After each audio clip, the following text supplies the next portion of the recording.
All right, let's see if we can finish off this table here. Again, don't forget to look at 92 to 94 in the textbook. It has a description of each different one that we're doing as well. All right, so if my explanations are a little bit fuzzy, make sure that you're taking some time to look at the explanations from the textbook. They should be able to help you out as well. The next one we had was methane. All right, so methane has carbon, which has 4 valence electrons, plus 4 more with my 4 hydrogens, all right, for a total of 8 electrons. Hope you guys are okay with that shortcut. Carbon is the highest bonding capacity, so it would go in the center. I have to attach 4 hydrogens around it. 1, 2, 3, and 4. And as we assess this one now, each duet is good. Carbon is good with its octet. We had enough electrons to finally get to 1. And so as we look at carbon in our central atom, you can see 1, 2, 3, 4 bonded pairs, no lone pairs for 4 total pairs. Okay, so what would be the greatest separation around the sphere that you could have for 4 possible things? Well, for this, and you're going to see something really different when you get into that particular simulation here, all right, is to take a look at the idea of a sphere rather than a circle. One might think that it's 90 degrees, and if this was a flat circle, I would agree with you. But we're dealing with something that is spherical, and so don't forget that we have depth into and out of the page. I can bring it closer or further away. And so what this does is gives us a little bit more room to spread out. The maximum degree of separation for something that has 4 bond pairs, or 4 total pairs, is actually something known as a tetrahedron. And so we get something that is tetrahedral. This is something you're definitely going to want to take a look at on that particular website. Well, because all of these are attached to atoms, the atoms will be in the exact same positions as those bonded electrons, and so this is tetrahedral as well. And so we now have to try and draw something that is 3-dimensional. If I put carbon in the middle, all right, I can put one of my sets of hydrogens within the plane of the page, and the maximum degree of separation that we get for a tetrahedral shape is actually 109.5 degrees, which is quite a bit further apart than 90 degrees. So we have an issue with 3 dimensions. Well, if these two are in the page, then the other 2 have to be into and out of the page. One is going to be sticking up at you, and one is going to kind of be within the plane or beyond the plane of the page. All right, so how do we try and draw something 3-dimensional? Well, for the one that sticks out, what we try and do is try and draw the line getting bigger as it gets closer to you. And so my H will be there. And the other one we use, we used to use this kind of dashed line that got smaller and smaller and smaller. This has been replaced with just a single dashed line to show something moving further away from you. Okay, this will take a lot of looking at the 3-dimensional nature here, or if you have a molecular model kit, all right, then we'd want to take a look at kind of what that looks like. Actually, here what I'll do is I'll pause for a moment, I'll build this and show you the 3-dimensional nature.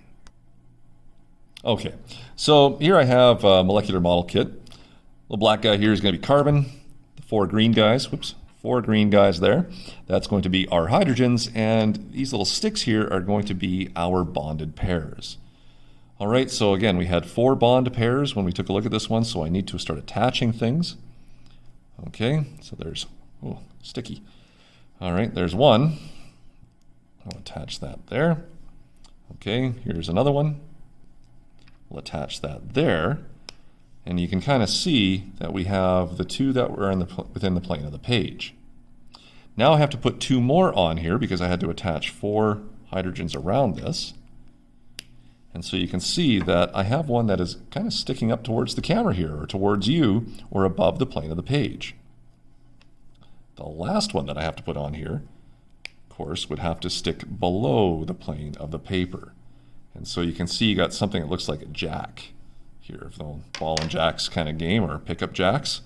Okay, and so the way we typically draw this is we would show it much like I've got the picture here at the top of the screen, This is within the plane of the paper, so in your XY axes.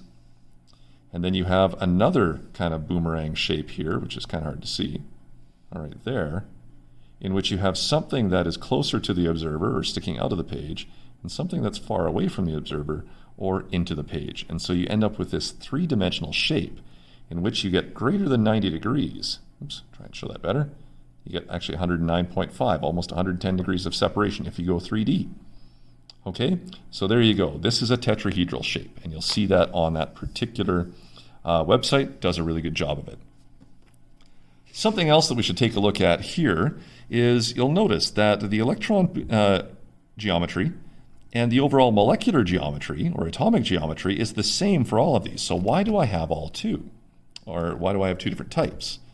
Well, so far we've only had bonded pairs. What happens if we start to have bond pairs and lone pairs? Okay, let's take a look at ammonia, because that can help us out here. Ammonia's got 5 electrons with nitrogen and 3 more with the hydrogens to give us 8 electrons again. Nitrogen should be in the center. Attach your 3 hydrogens.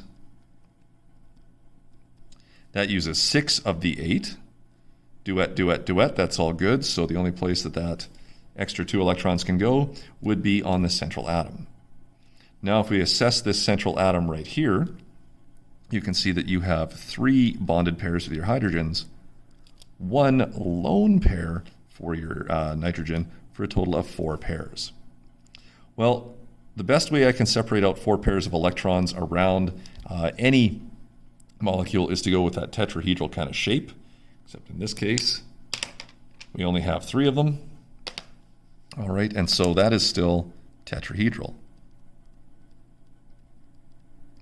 I have 4 pairs of electrons that must be spread out around the sphere. Tetrahedral is the only shape. But now I want to take a look at the atomic geometry, the atoms, and you'll see that I only have 3 things to spread out.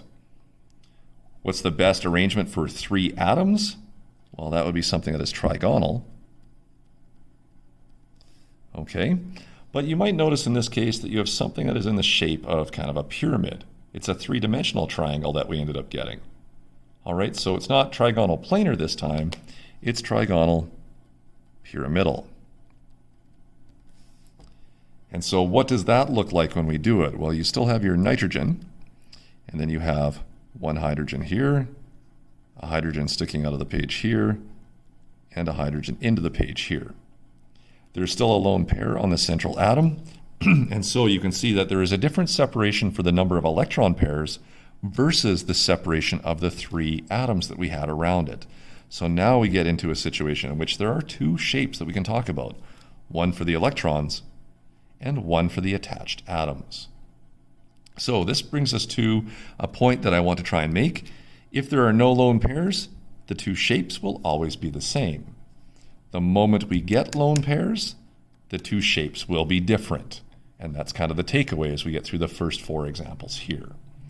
All right, I have 2 more examples to go, and then there'll be a little bit of rough work and some homework for you guys to try. So we'll do that one in one more video since this one's getting up there in time. Okay, hopefully this is making sense. You might want to try and work on the next 2 before you watch the next video and see if you have any luck coming up with what's going on. Good luck.